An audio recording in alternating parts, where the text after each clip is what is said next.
years and retired. My work in the Pendleton School District was as a classroom teacher in 5th and 6th grade, um, and elementary school counselor or child development specialist. And I worked as administrator. I was principal at Nikiawe. I was assistant principal at the high school for a few years, and then I was principal at Mackay Elementary and Sherwood Elementary. So my experience lends to what I do here at the ESD now. I don't work full time. I'm a part-time employee, and I work on systems for schools. I support administrators through coaching or getting resources or supporting with professional development. I've been to some schools and done some trainings for paras. I've done trainings for teachers.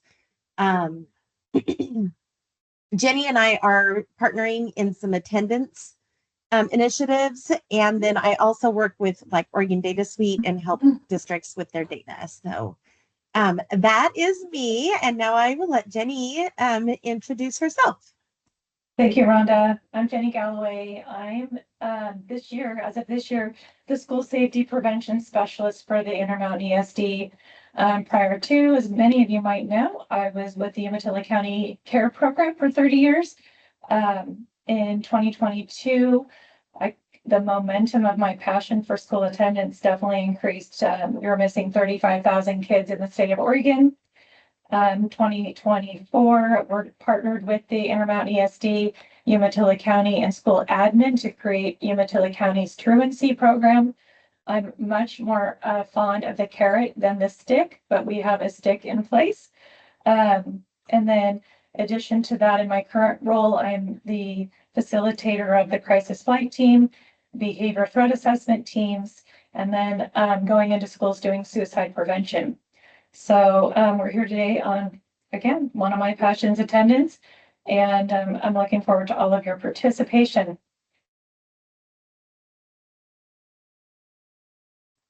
All right, so let's get into it. To make this time worth your time, we're going to ask you to jump in and participate as much as possible. You can do that by raising the hand that's in the Teams menu. You can unmute and share, and I really appreciate it when people do that. I don't do as well over the computer as I do in person. So on that note, if you're comfortable turning on your camera, it as a presenter, it really does kind of help. I can see people kind of nod their head or get a question, or I can read the room easier if you're willing to turn on your camera. I can read the room better, but it's up to you. It's a comfort thing. I get it. And we're going to ask you to type in the chat a little bit. We do want you to participate as much as possible, because some of the things that will happen today is we might network with each other. We might get ideas, bounce ideas off of each other. And that is a really good thing in a platform like this, because there are a lot of people in here. I think we had more than 70, around between 60 and 70 people in here with multiple districts, which means great opportunity to share ideas. Stay with us, close those extra tabs, try and stay with us as much as possible. We will try and be engaging. Put your ideas in the room. Sometimes I will give a 7-second pause for you to be able to share. And also constantly be thinking throughout the presentation, okay, how would this look for me in my work? How will this look for me in my school? So that's the framework we want you thinking about. It's attendance, but then how does this affect me? Today's objectives. Here are the things that we're going to talk about. These are the topics.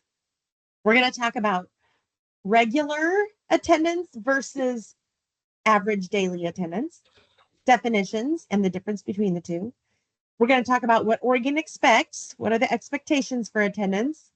We're going to look at and review some local attendance data, and that is going to be an example of what we could do for you at your school if you want us to come in and talk to staff, to teachers, to just your attendance team, to just administration. It's like we can do whatever. Jenny and I have been kind of doing a road show where we can go around and we tailor to what you ask for. We will talk today about the yellow and red zone interventions. Get to some root causes, what's causing the student to be absent and having them dip in their attendance percentage, and then a little bit about empathy interviews. In our green zone practices, we're going to talk about universal systems. What do you do at your school to recognize or support, or what is your culture like in your school? And we're going to talk about what staff can do to support attendance, student attendance. And this is not just your counselors. This is not just your administration. This is not just like a leadership team. This is every staff member. There are things that every staff member can do. At the end, we'll go over our biggest takeaways that we hope, if nothing else from today's presentation, that you take away these 3 things. Like we'll review those at the very end. Okay, let's get into it. Also, please feel free always to interrupt me if you have a question, if you have a comment. Please interrupt me. It's okay to do that at any time. So, understanding attendance measures in Oregon, as defined by the Oregon Department of Education, we have percentages. When you're looking at student data about a student's attendance percentage, you're looking at their average daily attendance, excuse me. You're looking at what is that student's average daily attendance at school. And that tells us, are they in the 90 percentile? Are they at 88% attendance? So it tells us their rate of attending school. And you can look at this in by month. You can look at it year to date. You can look at history. There are a lot of different things that you can do when you're looking at average daily attendance. Average daily attendance is also used many times for like incentive programs.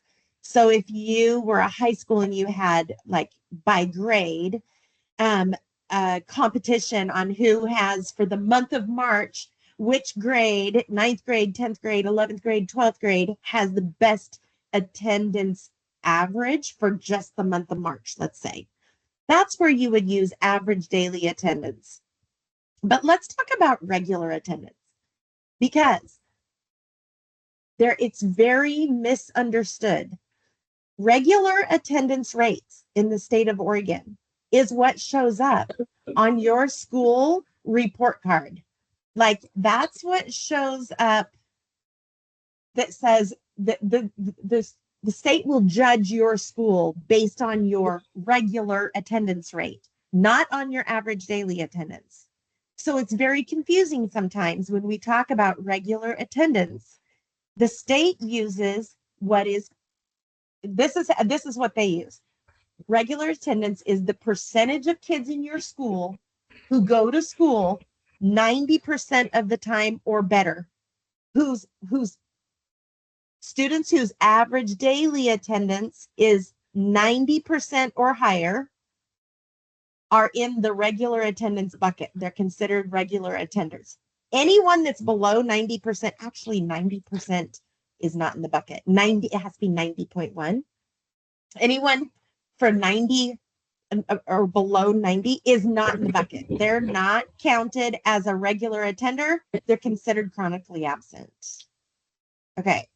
So this is the percentage of your school that's here 90% of the time or better. I'm going to say that like 25 million times because it is something that is misunderstood. So we're going to go to this screen. Here's why. The Oregon Department of Education is expecting that for you to be a regular attender, for a kid to be a regular attender, that they are there 90% or better. That is what they expect. And then they want schools keeping track of make sure I'm just hitting my points here. Keeping track of their average daily attendance to know, are they in the green zone, which is 90% or better, or are they in the yellow zone? And if they're in the yellow zone, they're anywhere in the 80s to 90. 90.1 is in the green. But anywhere in the 80s is we start worrying about them. And then there's too many missed school days, and there's a less chance of success. This chart comes right off of the Oregon Department of Education uh, website. And then there is a requirement to start thinking about attendance in tiered system.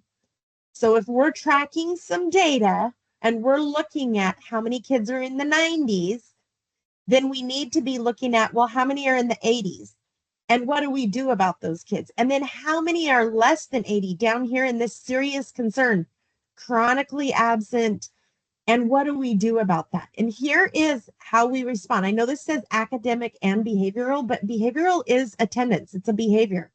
So we're going to still support these kids. We're going to recognize the kids and we're going to say, hey, great job. Let's keep you going. We're going to still recognize these kids that are in the 90%.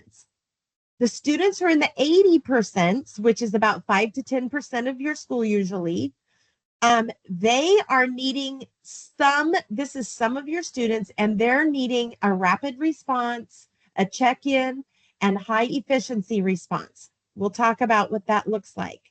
And then your kids who are in the red zone, they're going to need intense support. They're going to need like a team to get together, and it needs to have like adult face-to-face connections with those kids and families. And so making interventions for students in the tier 3, it used to be send a letter. We would send letter number 1 in October, letter number 2, letter number 3. And those were our interventions. We would send a letter to their house. But sending a letter does not solve a transportation issue. Sending a letter does not solve a bullying issue. And so as we dive deeper into attendance practices, we start thinking about, okay, how can we really find the reason, the core, that what we call the root cause, like the deepest reason why this kiddo has been gone, and then respond to it with support. So I'm just framing it for you like this is the Oregon Department of Education's expectation. Also, we want to be communicating with our families because families have misconceptions. When we say, I'm going to ask someone to unmute and answer this question. So be brave. Be brave if you think this. Okay. Think through the eyes of a parent who does not work at a school. They went to school a long time ago. They went to high school and now they have a high school student. When we say 72% for a student and their frame is at school, what's the first thing they think of? 72% means what in the context of school? Anyone, unmute and tell me. 72%. What does that mean? It's a C. It's average. It's a C. It's average, right? So that's what parents think. And when it comes to attendance, no, that is not a C. That is a complete look. 72% is down here in a serious concern. That is really, really concerning. So when we're talking to families, we really need to frame it for them over and over. And you might sound like you feel like you're like a broken record. I've said this a million times. We put it out in newsletters. We put it on the reader board. We need you here 90% of the time or better. But parents don't get that. So really, I actually had a parent say to me in a meeting, my kid's getting a C in attendance. Why are we here talking about this? Like, really? This is what you want to talk to me about? And then I had to explain, oh gosh, the expectation is different when we're talking about percentages for attendance. And then they were like, oh, okay. Now, the Oregon Department of Education, I just like to frame this for you as well. The Oregon Department of Education didn't just pick 90% out of the air. There's actually a why they chose it. And the reason is nationwide, there were studies done about students who attend 90% or better, or students who attend less than 90%. And you can see on this slide the different milestones that happen if a student is chronically absent. Chronically absent means 90 or less. So it could be 89% or it could be 50%. That's still chronically absent. That's the definition of it. So in kindergarten, students who are chronically or absent have 81% chance of reading below grade level. And that's not because ODE says so. It's because there was so much research done that by sixth grade, chronic absence becomes a leading indicator that the student will drop out of high school, that they're going to drop out sometime before graduation. Students are more likely to read on grade level if they're here 90% of the time or better. Students will have this. This is this is a huge one. This chart was a study that was done with students who miss who are the dark blue is these are grades 1 through 6.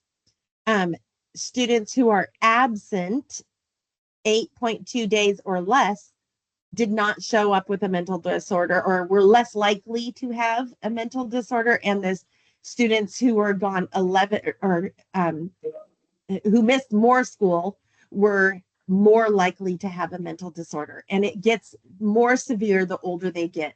So this is like 11th and 12th grade. And if they're missing a lot of them, they're more likely to have a mental disorder. And in this article, there was a definition of what mental disorder meant. There were a lot of different things. I just took this chart off of here because it just was connected to absences. And I think that this makes sense. Kids who come to school are more likely to be connected. They're more likely to have tolerance with their peers because they're here every day tolerating their peers. They're more likely to have resilience because there's more of a chance for them to try something and not succeed and then get to try again. They're less likely to have anxiety about going to third period because they haven't been here in 6 days and now they got to go in there and they don't know what's going on in there, and it's nervous and you have anxiety, you have all of those things. So the connection between the 90% is not just because your school is going to be judged on this, not your school will be judged on your regular attendance rate. Your school, that's not the main reason why we should worry about this. The main reason why we should worry about this is not just because ODE said so. It's because of all these things. Because we know that our students will be more stable. We know that our students will be more successful in school and participate better. Jenny? Yeah, I was gonna have, thank you. I was gonna have each of you put in the chat an example of a mental health, because mental health disorder is an all-encompassing, like Rhonda said, there's a variety of things. So if you could put in the chat something you've experienced. I'm giving a couple examples. A sixth grader with the eating disorder, eighth grader vapes, can't make it through the day. Not giving a student name, but could you put a mental health symptom that you know that's led to a student's decline in attendance in the chat? Great.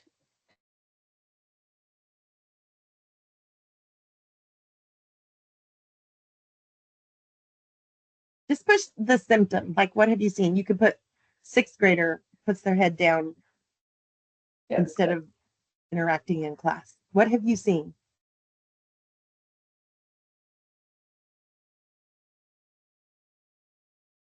Okay, great answers, great answers. Keep flooding it. I know we know these are, it helps color it in for everyone.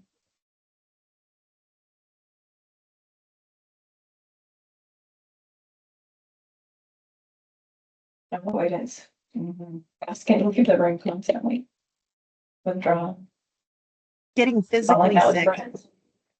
Yeah, these are great answers.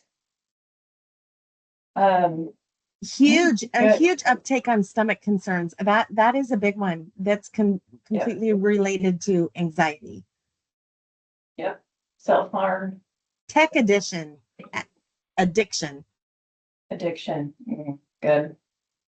Other thing, when Rhonda, I have talked about this, ODE is going to be increasing kindergarten through second grade initiatives. Am I saying the word, Rhonda, right? And initiatives and focus area. We know we have freshmen on track. Jenny and Rhonda both agree that we think sixth grade is a big area too. Just that transition from elementary, change in friend groups is another area as well. So those were a couple things I was going to say. Great answers, you guys. Yep. Maybe homeless.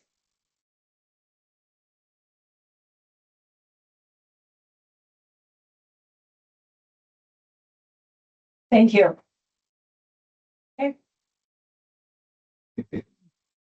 All of those are a concern.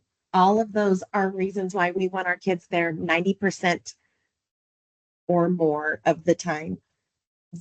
All of that can be so serious and so concerning. It also can be very connected to other students. When one student starts, if their friends are around them, those kinds of things, it can start rubbing off on other kids. You just have to be so cautious and careful because we have some very compassionate kids who care about each other. And so when we're talking about these attendance rates, you will hear me say Oregon Department of Education, and you will hear me say your school will be judged by this number and how are we going to make this number better?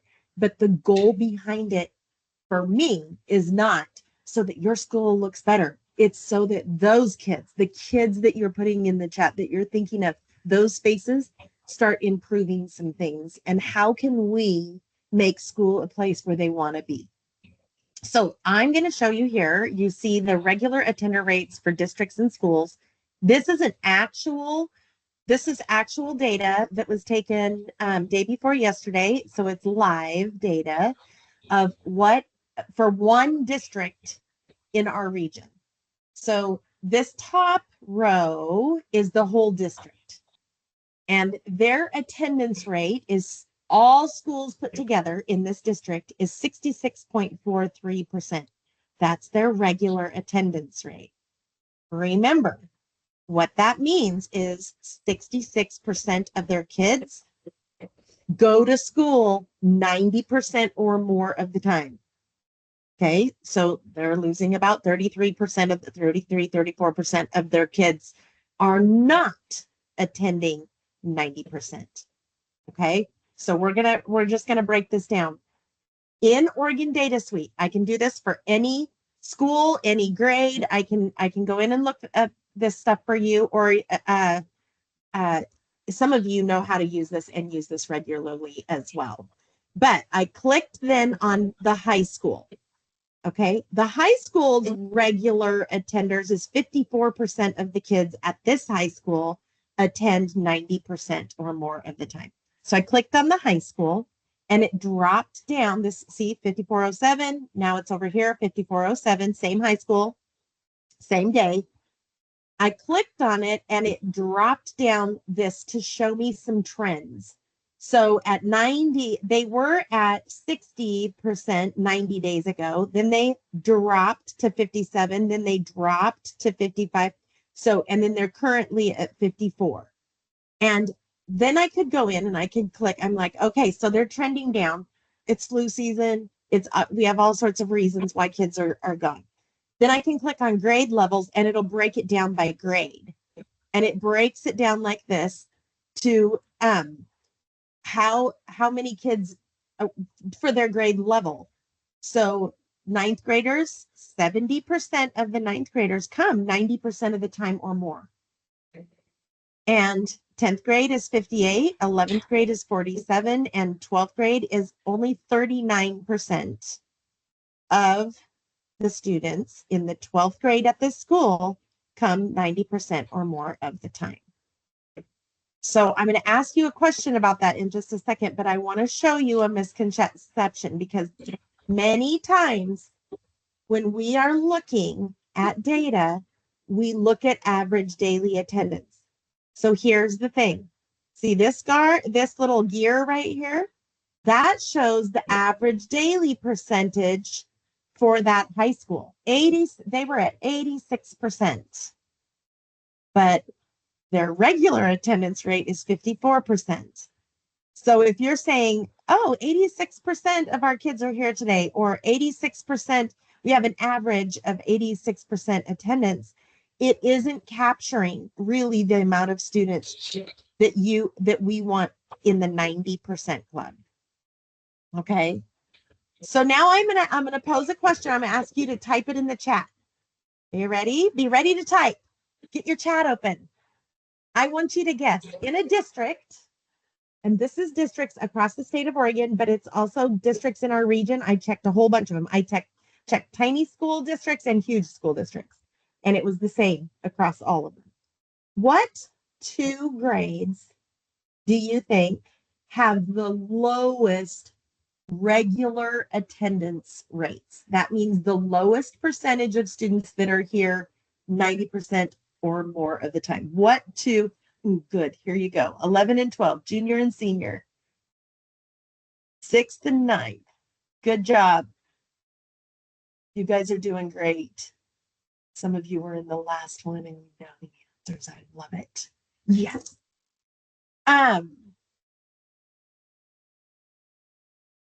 The answer is kindergarten and 12th grade have the lowest regular attendance rates. So even though this is focused on middle school and high school, I do want you to know that the state, when they make their report cards and they're making their evaluation of districts, they look at regular attendance rates. They will not one time look at your average daily attendance. Not one time will they look at that. They will only look at your regular attendance rates. What percentage comes 90% of the more of the time? There's going to be a new metric that will also judge your whole district starting next year. So there's one metric for attendance that's going to say your whole district. And then there's another metric that's going to come out and it's going to say, what's your K2, kindergarten through 2nd grade attendance rate? So there's a lot of pressure to get our parents trained on getting your kids to school regularly, because at the kindergarten level, it's not the student that's not wanting to go to school most of the time. I mean, you can have that, but most of the time. But in the 12th grade, in 6th grade, in 8th grade, in 11th grade, it's the kid usually. It's usually the kid, and there's something going on. So it's important to look at these rates and also share with your staff, with your families, the importance of 90% or better. You're more well adjusted, you're more apt to pass your classes, things like that. So I'm just going to say one thing about this, and then I'm going to hand it over to Jenny. Well, two things about this. Is that okay, Jenny? I'm sorry, I'm going to hijack a little bit. No, I was going to say, this is a different slide. Okay, so this is the same district.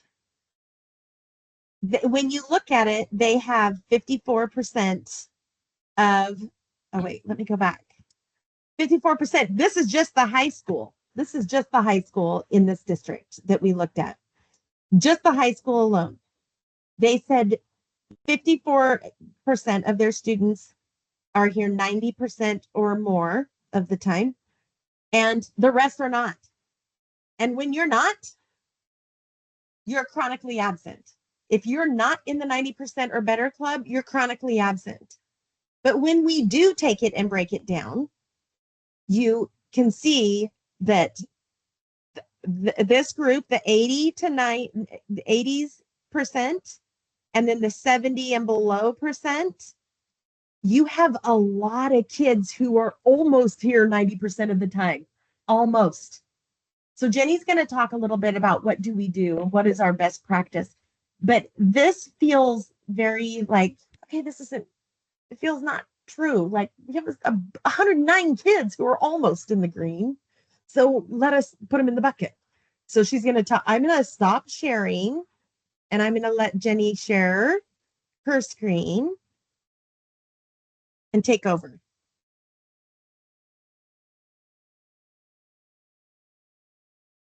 Okay.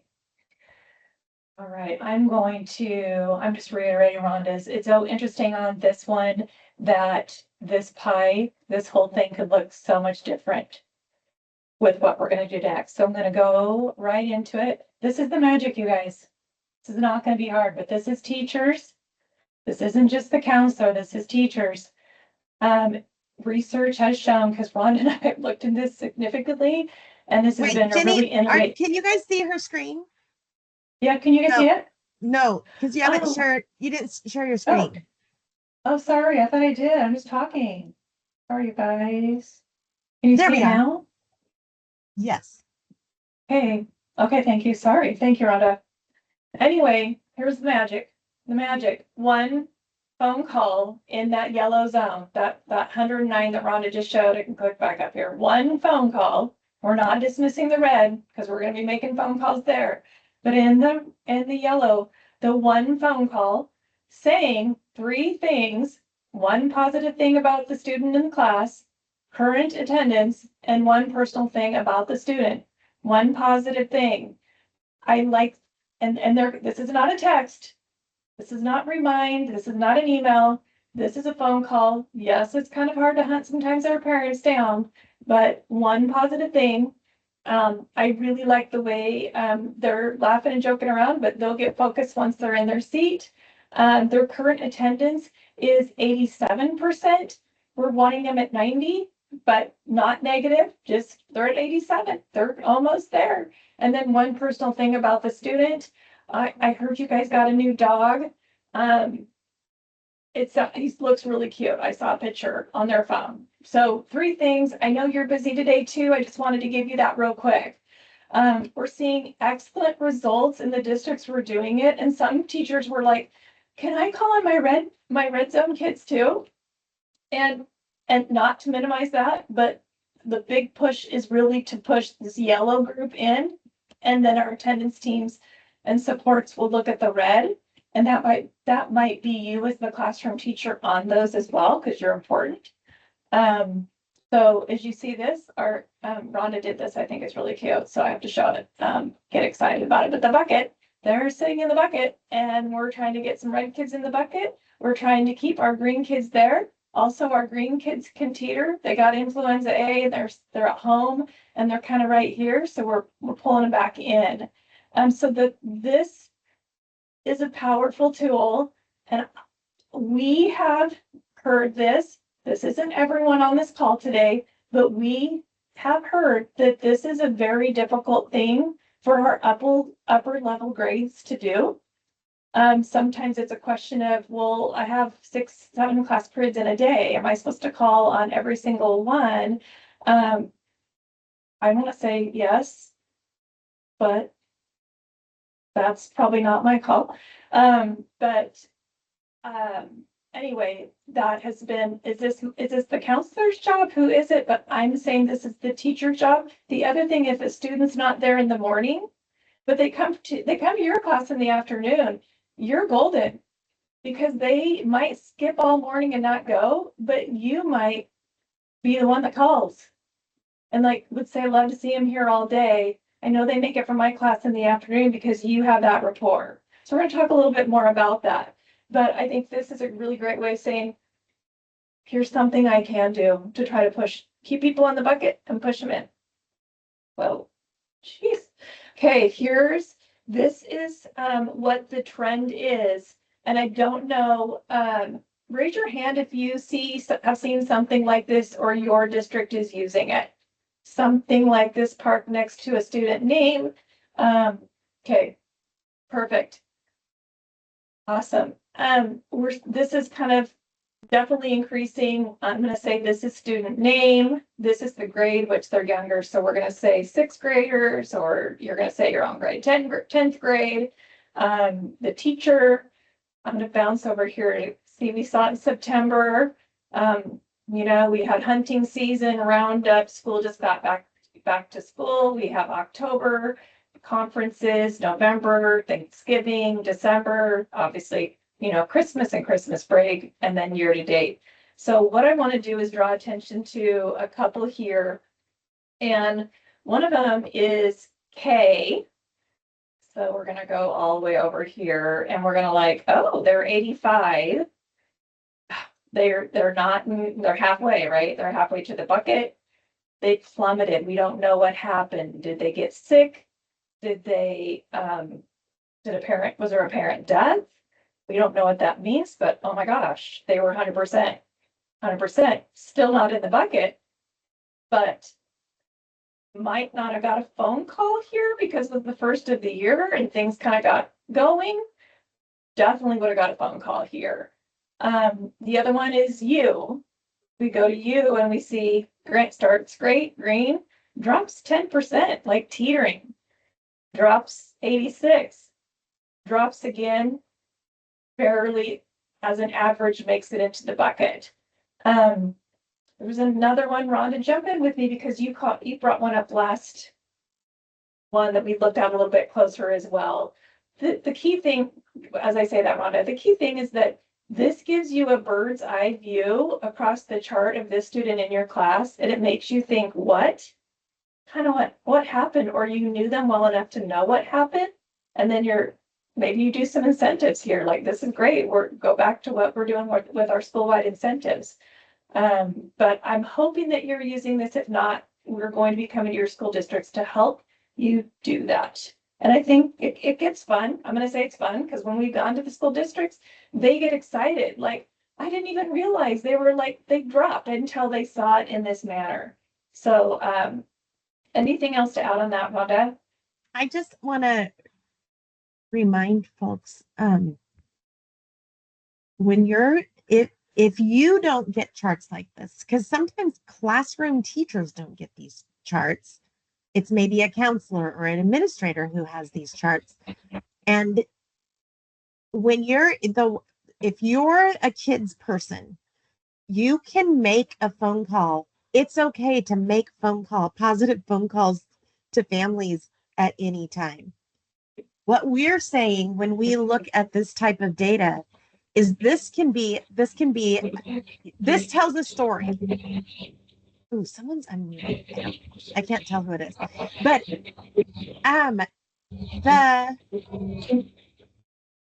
this telling a story like this one where they missed 5.5 days in this month. This is student M. And I look at, they had 100%, and then they missed 5.5 days in October. I don't know. Maybe they went to Disneyland. Maybe their parent took them to, I don't know what it is. But we need to remember that this student, we don't want to discount it. They came back with 100. They came back with 93. But their average daily attendance is barely in the bucket. It's at 91. So we don't want them to slip anymore. That little phone call home from a teacher, not a counselor, from a teacher. This is where counselors can hand over, because the teachers know the kids, most kids, more personally, and than what the counselors might. They can speak to how they are in class and find something positive to say about this student. So that research was really interesting when we were reading it. Just the fact that there's like one thing that can move those kids into the bucket, and it's a positive phone call home. It's not even like calling to lecture or problem solve. It's not that. It's just calling to say something positive. And then that mama heart, when you're the parent and you've received that phone call and you're like, oh my gosh, like the school loves my kid. Those are all like really great things to help kids get to school. Okay, I'm gonna, for the second time, move right through this a little bit, but, okay, we understand the one call. So now I'm gonna go a little bit deeper because now we're going to, talk a little bit about the root cause between knocking on the door to red,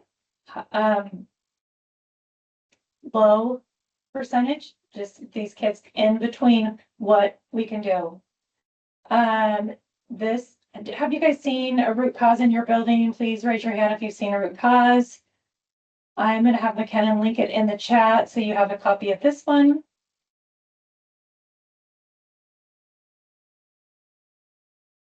I'm not going to go through it line by line, but I do want to point out a few things. When you do this, and this can be the classroom teacher, could be you doing it because you just got off a call or or talk to a student and you want to collaborate with the school counselor on it, you have written next to the yes, what's going on. Does this, some of them are just basic organization skills. We get into safety. What I've seen on this, have there been any reports of bullying? You might think, well, this kid says he's being bullied all the time.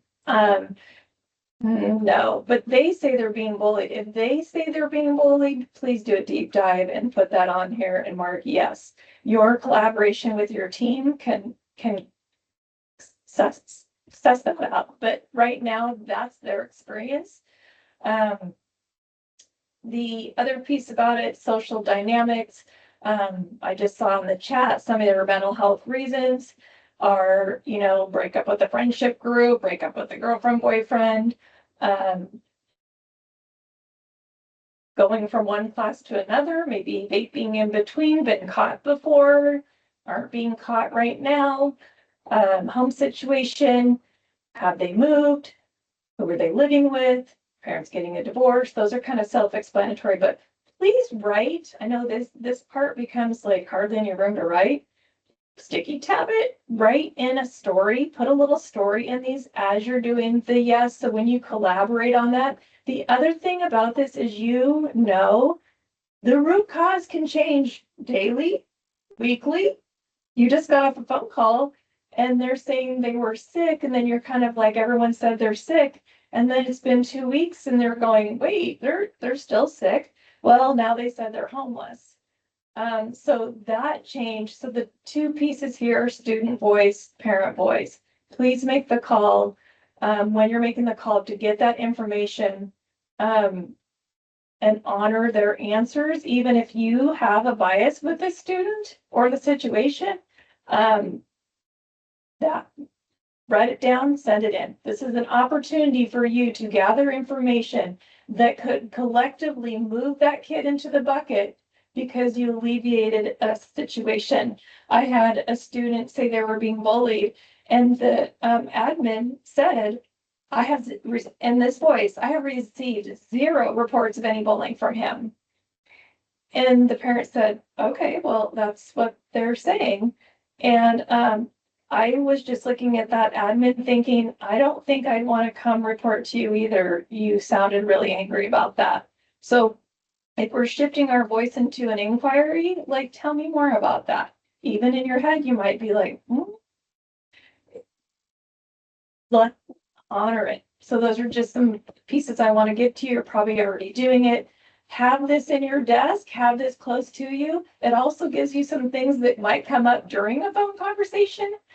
So I'm gonna leave this, but they're good things to, like, gosh, I might have to hear some of these things when I make the call. And I kind of want to know, have a little form out when I do that. Again, the one phone call isn't deep, but you're going to probably hear some social dynamics on that call. Again, we don't know. This is a way you can be prepared. Oh, whoa. Rhonda, are we already jumping into you? We're already jumping back to you. So I am going to stop sharing.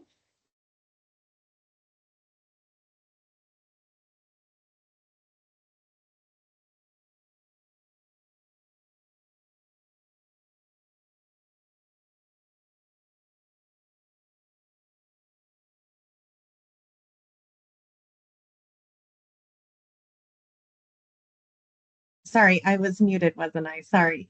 Jenny was just talking about root cause, and the reason we go into root cause is more of a tier 2, tier 3, like it's not just that one positive phone call. It's deeper than that. And we're trying to find out what's happening. And that might not be a classroom teacher that makes that call. That might be more of a counselor. But it could be the classroom teacher. If that kid has a person, it could be the classroom teacher.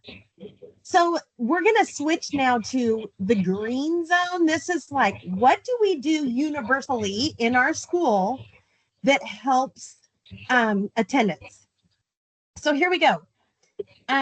This is just an infographic of the universal systems that shows like what can we do, and they do know one thing. There is one thing, and it's right here. I just took this little snippet and I just put it right over here so we could really look at it and like say, bring this home. And if there's nothing else, we want you to know this one. Positive school culture is the number one factor that impacts student attendance. Positive school culture. When students feel a sense of belonging and connection, they're more likely to want to come to school. There are 5 categories we talk about. One is like welcoming culture and celebrations. These are your incentive programs. This is your you get to be a part of something because your attendance is positive, is good, or because you have 90% or better, or whatever you do. Awareness is another one. Attendance awareness. Do kids even know what their percentage is? We read an article about a school in the Portland area where during their advisory class, they had the kids all open up their profile for in their school information system on a Chromebook, and just came around and said, pointed at, this is my percentage. This is the percentage of time. This is my current attendance percentage. And that just showed the classroom teacher that that kid knows that they're at 87, that kid knows. So it's awareness. Do your kids, if I went into Sunridge Middle School and stopped an 8th grader and said, what's your attendance percentage right now? Would they even have a clue what it might be? Like, or could they come close? Or do they not even know? And is anyone talking about it? This is also awareness of what's your rate at your school. What's your regular attendance rate? What percentage of your kids come to school 90% or better? Is it posted somewhere? Is it on the front door? Is it somewhere? And then it's also like, what's your average daily attendance for the day? Those things can all be posted. It can be posted by grade level. It can be posted by classrooms. There's all sorts of ways. So this is the awareness piece. Communication is another piece that is a universal system, and that is that you could do for everyone. It's intentional, on purpose messaging. To families, you're educating them, and to students, you're motivating them. We miss you when you're gone. Come to school. We're having a great time at school. We're doing, don't miss this at school. I know you all do great, fun things to keep your positive culture, this positive culture at your school, but then motivate kids with messaging. And the last 2 are about data. Do you have a system for monitoring data? And do you identify students who are chronically absent? I want to give a couple little quick stories. Oh, Jenny, go ahead. No, I was also just going to give a couple just visuals. One of the things we come across, which is really easy to do with our older kids, because they can get themselves to school. So that's a different experience with our older kids, is comments like, wow, finally got to see the whites of your eyes, like some humor in it. But those, we're trying to be really discouraging on using those, like, actually didn't recognize you. Not helpful. We think that they're funny and relatable, but it's not well received. The other thing is the face of our buildings in the last 5 years have changed for good reasons, but the outcomes of that have been not good. And that is security entrances into buildings. Schools are already pretty intimidating for a lot of our parents to come into. It has really, if you walk into your building and you have to use a computer when you're nervous about going in, you have to say visitor, other, and someone's kind of saying hi to you, or you're going in and there's a window up and you're doing that. It's hard to catch that first friendly part about entering a school. So I'm just saying, I want you to be mindful when you're thinking about your building. Where are we friendly to people coming in? And then this is going to come up later, but hallway passing, we have a huge increase of kids not looking up from their phones, just not looking up, just not engaging. There's no, like, I don't want to look at that person. So seeing them in the hallways, saying their name, using their name, those are huge green zone trends just by remembering their name. So I wanted to throw that into like, those are free, those are easy, but they're intentional. On that same note, someone shared with me a story at a high school. And she said, I had something happen that kind of like that I feel like our staff needs to talk about. And she said a student had been gone for like 3 days. And this student isn't gone very often, but that student was gone for 3 days. And it was fifth period. And the teacher said, at fifth period, hey, I'm glad you're back. You were gone for 3 days. Are you okay? I missed you. And the girl kind of got teary. And she's like, I can't believe that you said that to me. And she's like, what? And she's like, not one person today asked me where I was or if I was okay. Teachers just said, oh, you were gone for 3 days. Here's your homework. You need to make this up. You're going to do this and this and this. And just the feel of it, that is what we're talking about with an intentional, on purpose, positive school culture. How do we welcome students back? How are we doing it for every kid? Even the annoying kid, even the kid that comes in and kind of has a smell to them. All kids, are we equitable with everyone? So it's just if nothing else today, there's a big star on this page because just having a talk as a staff or thinking about how you greet students, every kid, every time, it's a good reminder for all of us that is what a culture is. Okay. Moving on to, these are the 5 areas. The next 2 slides is just a repeat of this in 2 different formats. So this one, I'm not going to read all this. I just explained all of this. It's really this in words of explanation. That's what all of this is. And it kind of gives more of a definition. This is the same thing. Your school culture, your the awareness piece, your recognition and incentive programs, your messaging to families and students. It breaks it down like this, but then it has a little descriptor right here. But if you're being intentional, teachers, you're supposed to be intentional in your instruction. You should have lesson plans. You should know what you're going to do. You should be on the same page with your coworkers, blah, blah, blah, all the things. We need to do that for part of a good quality attendance system does this too. Your whole staff should be on the same page about how are we making students aware of their attendance percentage. And here's the deal. If you're not in charge of the whole staff, if you don't think you can make a difference with the entire staff, you as a classroom teacher, when they come to you 7th period, you can have intentional practices planned out for the rest of the year. What am I going to do on purpose, planned, intentional to have a positive culture in my classroom? What kinds of things am I going to plan for to help them be aware? We can make it fun. You can do, how am I going to recognize students? I'm going to take all my students in. There was a school who did like birthday months. They did birthday months competition. Any student who is January, February, March, if their birthday is in January, February, March, they were on a team for their average for 1 month, for the month of April.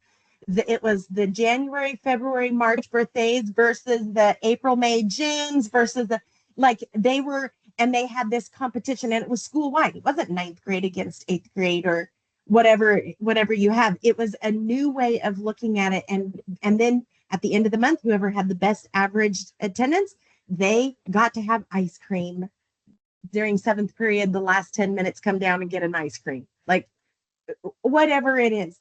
But you're on purpose making plans about how you're going to support students. So that needs to happen. Here's the thing too. Attendance is only as good as what you submit. I know because I was that person where the secretary would call down and say, we haven't taken attendance yet, because I was like in it with kids. I get it. But you need to submit accurate attendance. It needs to happen. This one is kind of what Jenny was talking about. If you have a sarcastic comment, when a student is missing and then they come back, if they kind of get hammered or made fun of, it is for me, it's not motivational for me to want to show up. I'm like, you know what? Peace out, dude. I'm not coming back here again. I don't want to be in here if you're going to say something to me about this. So I was absent from your class yesterday. Did I miss anything important? No, we just sat around and waited for you to come back. Be careful. Be careful about that culture. Okay. This is just a list of different things that high schools do. There's one that did an attend dance, which they had a school dance for people who were 85% or better, or great attendance pizza party, or reader boards with messaging that says this is our average daily attendance, those kinds of things. There is one district in our area who, where is the one? Oh, this one. You have to have, I think, 87%. Am I right, Jenny? 87% or better as a senior to walk at graduation. You cannot walk at graduation if you don't have 87% or better. They get to go to graduation. They get to sit in the stands. They get to receive their diploma, but they're like they don't get to walk across the stage. All of a sudden, when they implemented that and the school board approved it, all of a sudden their senior percentages went through the roof. All of a sudden kids were coming to school. That feels punitive to me. I get it. It's motivational and we want to be more supportive, but sometimes when there's a bite on the end of it, it's motivational for all of us. I can tell you I'm a little bit of a lead foot when I'm driving. And when there's a police officer sitting there, I do slow down. So when we have a little bite on the end of it, it holds us accountable. That's human nature. Okay.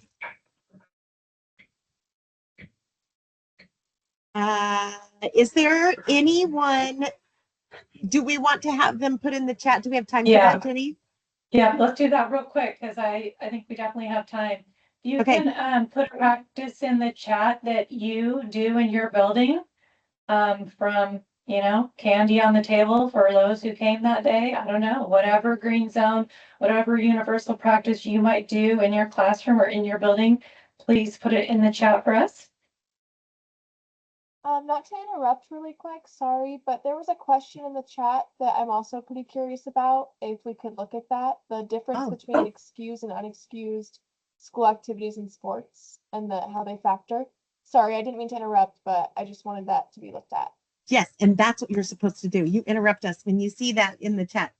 You know what? Let's talk about this for a second because we were just in a district, a high school, and they asked the same thing.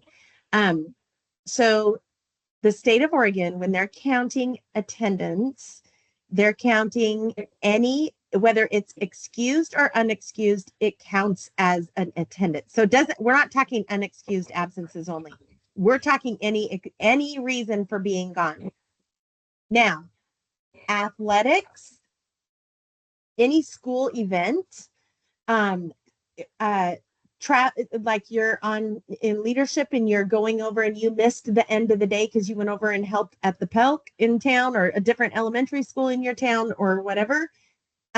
Those are all school events and those attendance marks do not count against the student. They are still counted present if they're at a school event. But as far as excused or not excused, your school might have a policy for you have to have this many, you need to have this percentage excused. You can have those policies. You can have for your students, you can make those for you. But according to the state of Oregon, they are going to use absence or presence.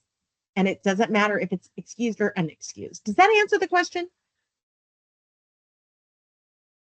Yes, thank you. I was just curious for some details on how that works. So school activities are the ones that don't count towards those percentages, but everything else, doctor's appointments, all that. Okay, perfect. Thank you. Yes, and that's really tough because we've had that before where like a student started going to counseling, but their counseling appointments were during the school day.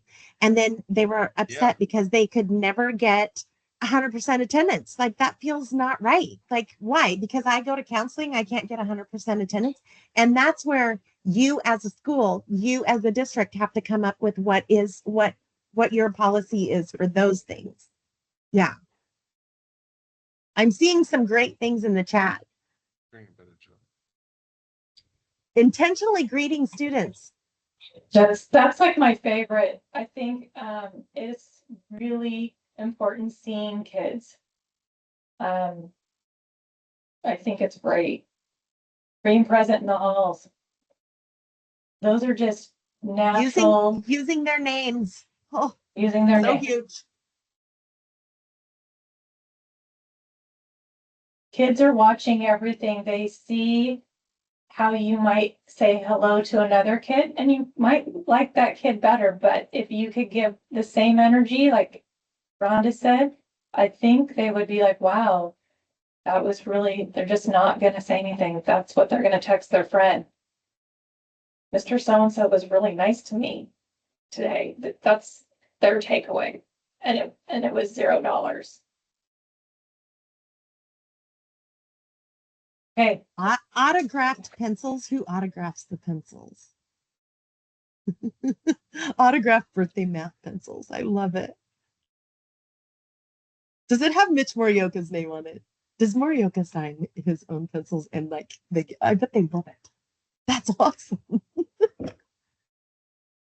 Well, and there's someone in this meeting that I got to see, and they did like a candy salad, and everyone had a part of this candy salad.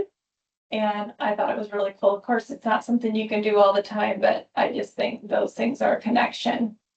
And sometimes the kids will just show up for the quirky little thing, the sticker for the sticker.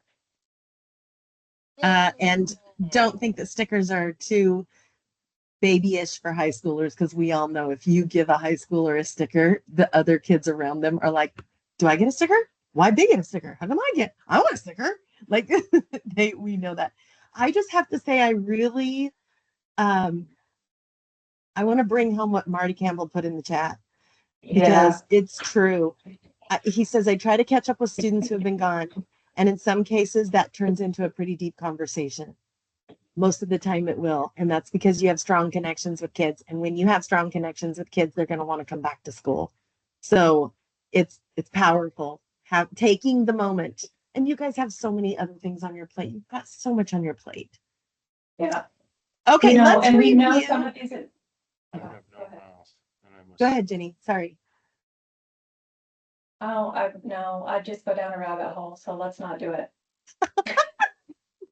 Okay. I was gonna say something unpopular, that when we have attendance issues, but they're getting good grades and we have good graduation rates, it's hard that one school that said you have to get this to graduate and their child rodeos or does something that it keeps them away from school. We know this is a tough sell, but at the same time, it's just so important. It's so important to, like, this is your job. You're showing up. We want you to show up for your job. So.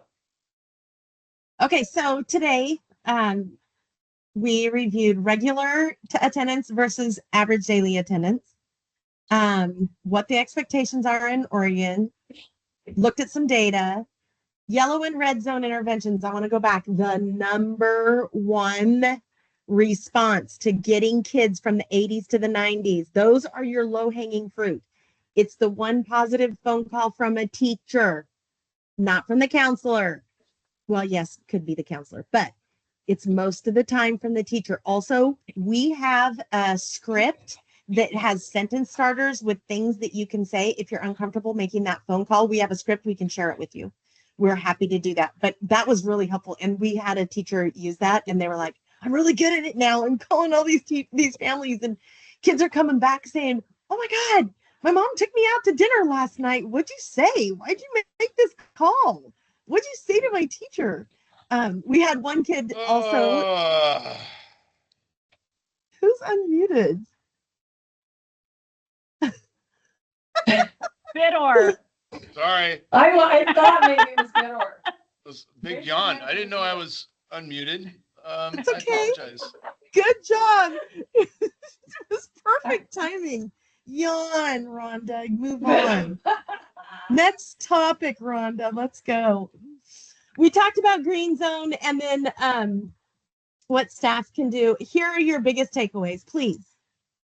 If there's nothing else, positive school culture is the number one factor that impacts student attendance. Is our kids treating each other kindly, our students our teachers treating students with kindness and acceptance and intentional greetings, all these things. Number two, the root cause. Match the support to the cause and remember that this can change. So that what's the reason that they're not coming to school? And then the third one, the number one response to the 80% students is that positive phone call. It's not calling to solve the problem with the parent. You're just calling to say, you know what? I appreciate your kid. They're in class. When they're in class, they really participate well. And you're not just saying it at conference time. You're making a phone call. All right. Feeling overwhelmed? We're here for you. We will come to your school and we will talk to you and come up with ideas and be part of your team. And if you need any help, we will come. Questions, comments? Will you just stay on after everybody leaves? Absolutely.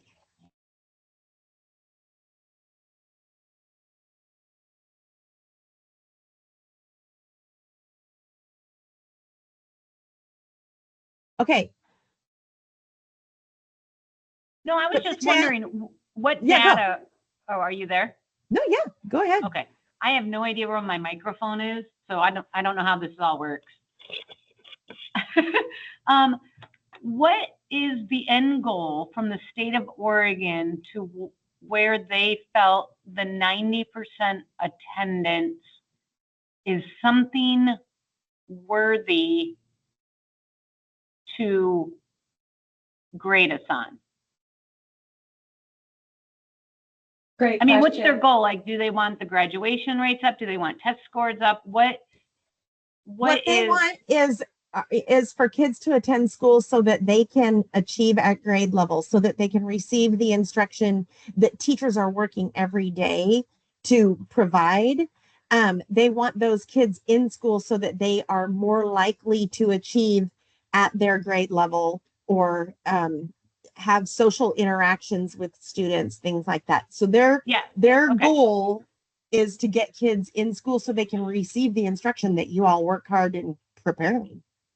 No. Okay. It's bringing kids back into the brick and mortar and marrying the academic achievement with the social determinants of health. Are you asking like what percentage are they hoping that the 90%ers get to? No, I just wanted to know to what end, like what did they say like that they want to see as a result, like what they were basing that attendance on. But like you just said, and I agree, the social emotional, the peer relationships, positive adult relationships. I am all for all that. I was just wondering and you may have said it at the beginning and I missed it. But another thing I see with my students is I provide, as a result of COVID and them, I hate to say it, but they're still not even at brick and mortar themselves as employees.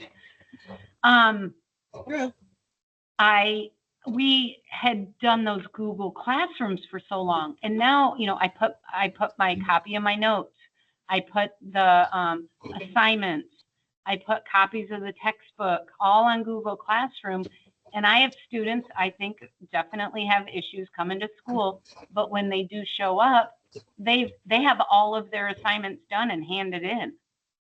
So then that makes me think, am I making it too easy for them to stay at home?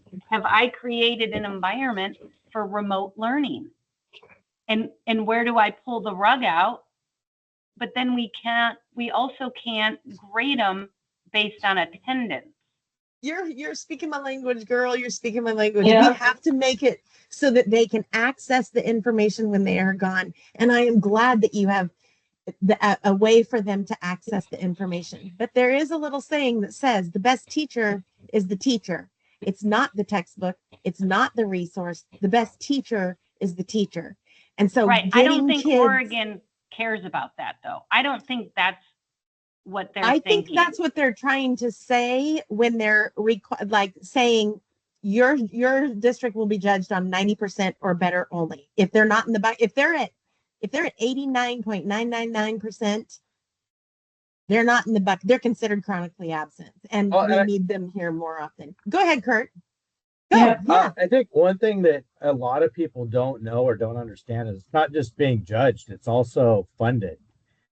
Like our funding is tied to our ADM, and I don't know that a lot of people understand that. And I I think was that, gonna say that as well. yeah. We didn't, So I didn't go there today, but you're exactly right. We have a whole nother show that we could do that. yeah, Well, I don't even which- think that the teachers don't need to know that. Maybe the parents need to know that, or the families, or, you well, know, I that, think the community kind of needs to know that somehow, but I'm not really sure who should be delivering that message. Because that may, change a little bit of the complacency that some families have. Other families, like you guys have pointed out, it's limited resources, it's transportation. There's other things that they really can't fix easily, so that doesn't help that group. But we're trying to figure out strategies to affect people that reside in different buckets all over the place. yeah, and as we would, as just good people, Yeah. yeah. Also, that does come back to bite you just a little bit. It can, when a parent says, "Oh, you really don't care about my kid. You just want the money for my kid." Like you'll Potentially. hear, Yeah, that's why I said it's usually unpopular is why it doesn't get brought up, like teachers will say too. So they just want me to teach so I can bring money in, and we're kind of like, yeah, because we all are fine until like your math teacher gets cut or you have funding cuts within, but it's it's a whole usually other runs a element little to it. unpopular, but it's a good question. But Yeah. in We should be our focus today was more about if we know that if they're here 90% or more of the time, that they're more well adjusted, more apt to be well adjusted, having positive relationships with their peers, being academically capable, then why wouldn't we strive to have our kids here 90% of the time? Part of it is because on the school report card, you're going to get, but that's not the main, this should not, in my opinion, it should not be our focus. Our focus should be so that kids can learn better. The best teacher is the teacher. And if they're not in front of the teacher, yeah. Anyway, I see that Pat put in the chat that we're going to be with Pendleton High School in April and May, and I'm so excited to come there. Me Thank too. you for 'Cause when inviting you us. look at- Thank you. Yeah, thank you. It's gonna be great. All right. See you later. Okay.